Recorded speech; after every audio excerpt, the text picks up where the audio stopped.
Hello' everyone, welcome to my channel. আজি মই আপোনালোকৰ ওচৰত লৈ আহিছোঁ চিৰা নাৰিকলৰ এটা ৰেচিপি।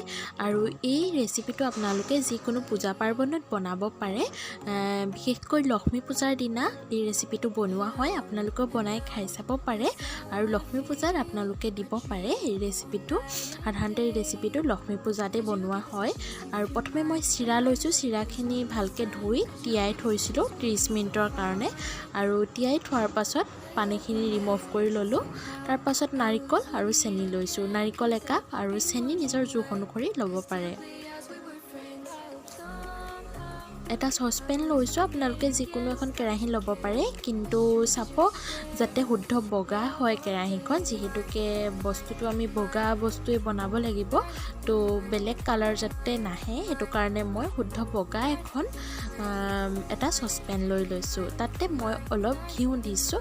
ঘিউ 3 চামুচমান দিলেও হ'ব।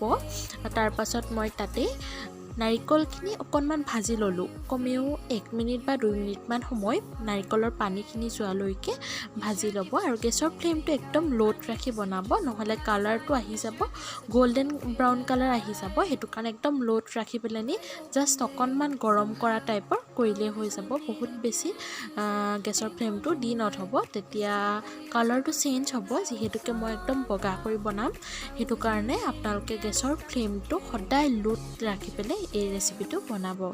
এতিয়া মই চিৰাখিনিও লগতে দি পেলাই ভালকৈ গোটেইখিনি বস্তু মিক্স কৰি লৈছোঁ। এতিয়া মই চেনিখিনি এড কৰি দিছোঁ। চেনি আছিলে আধা কাপ, আৰু আধা কাপ চেনি এড কৰি ভালদৰে মিক্স কৰি দিছোঁ। আৰু এতিয়া আৰু বেছি বনাব নালাগে, এইখিনি প্ৰায় হৈ গৈছে। আৰু চেনিখিনি যেতিয়ালৈকে কমি যায় তেতিয়ালৈকে মই লৰাই থাকিম আৰু গেছৰ ফ্লেমটো ল'তে ৰাখিম। কমেও 5 মিনিটমান সময়তে এইখিনি হৈ যায়। আৰু চিৰাখিনি ধুই পেলাই আধা ঘণ্টামান তেনেকৈ থৈ দিব, পানীৰ পৰা ছেপাৰেট কৰি। আৰু যিহেতুকে চিৰাখিনি তেতিয়া কোমল হৈ যাব, মই লগতে অকণমান ঘিউ দি দিছোঁ। ঘিউ দিলে মানে গোন্ধটো ভাল আহে শেষত যেতিয়া ঘিউ দিয়া হয়। আৰু এয়া আমাৰ চিৰা নাৰিকল হৈ গ'ল। আপোনালোকে এইদৰে চিৰা নাৰিকল বনাই খাই চাব পাৰে।